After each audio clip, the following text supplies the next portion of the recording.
Sakra's flowers.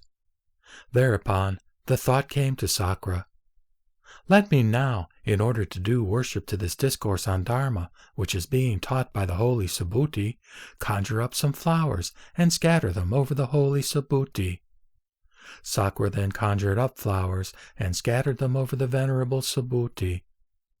The venerable Subhuti thought to himself by way of reply, these flowers which now appear among the gods of the 33 I had not noticed before. These flowers which Sakra has scattered are magical creations. They have not issued from trees, shrubs, or creepers. These flowers which Sakra has scattered are mind-made. Sakra replied, these flowers did not issue forth at all, for there are really no flowers, whether they issue forth from mind or from trees, shrubs, or creepers. Subhuti then said to him, as you say, Kausika, these flowers did not issue forth at all, neither from mind nor from trees, shrubs, or creepers, because that which has never issued forth is not a flower. Training in perfect wisdom. Then the thought came to Sakra, chief of gods.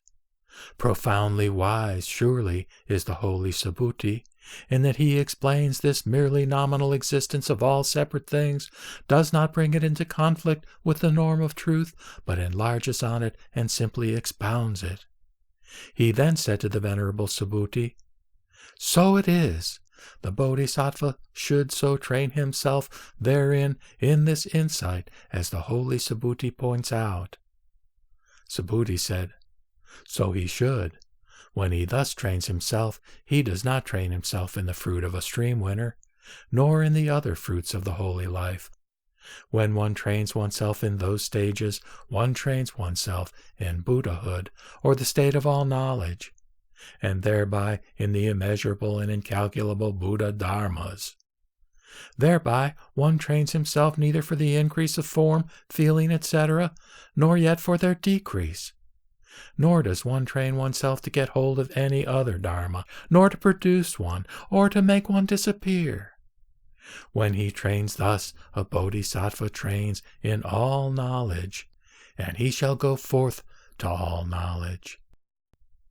Sakra said, will a bodhisattva go forth to all knowledge, even though he does not train himself to get hold of any dharma, even of all knowledge, nor to produce one, or make one disappear? Subhuti said, he will. Sakra then said to Sariputra, where should a bodhisattva search for perfect wisdom? Sariputra said, in the exposition of the venerable Subhuti. Sakra said, through whose might and on whose authority does the holy Subhuti teach perfect wisdom? Sariputra said, through the Tathagata's might and on his authority. Subhuti said, it is indeed the Tathagata's might, Sakra, by which I teach perfect wisdom. And when you ask, where should a bodhisattva search for perfect wisdom? The answer is, he should not search for it in form, nor in any other skandha, nor in that which is other than form, or other than any other skandha, because perfect wisdom is not one of the skandhas, nor yet other than they. The infinitude of perfect wisdom. Sakra said, this perfection of wisdom, Subhuti, is a great perfection, unlimited, measureless, infinite. Subhuti said, so it is. And why? Perfect wisdom is great, unlimited, measureless, and infinite, because form, feelings, etc. are so. Hence, one does not settle down in the conviction that this is a great perfection, an unlimited perfection, a measureless perfection, and infinite perfection. That is why perfect wisdom is a great perfection, unlimited, measureless, and infinite.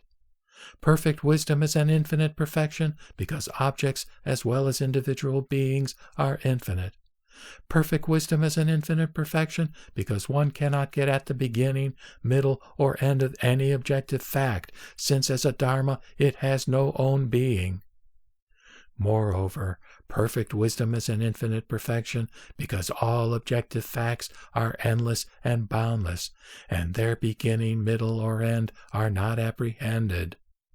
For one cannot apprehend the beginning, middle, and end of form, etc.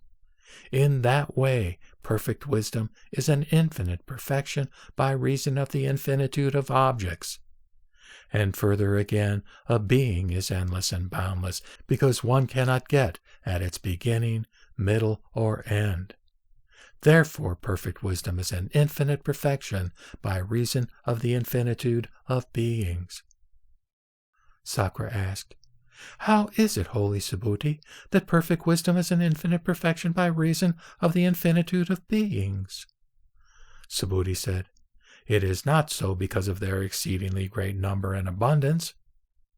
Sakra asked, "How then, holy Subhuti, is perfect wisdom an infinite perfection by reason of the infinitude of beings?"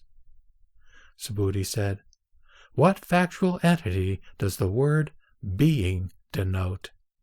Sakra said, "The word being denotes no dharma or non-dharma. It is a term that has been added on to what is really there, as something adventitious, groundless, as nothing in itself, unfounded in objective fact." Subhuti said, "Has thereby, that is, by uttering the word being, any being been shown up as an ultimate fact?" Sakra said, "No, indeed, holy Subhuti." Subhuti said, "When no being at all has been shown up, how can there be an infinitude of them? If a Tathagata, with his voice of infinite range, with the deep thunder of his voice, should pronounce for eons, countless as the sands of the Ganges, the word being, would he thereby produce or stop any being whatsoever, either in the past, future, or present?" Sakra said, "No, indeed, holy Subhuti, because a being is pure from the very beginning, perfectly pure." Subhuti said, "In this way, also, perfect wisdom is an infinite perfection by reason of the infinitude of beings. In this manner also, the infinitude of perfect wisdom should be known from the infinitude of beings."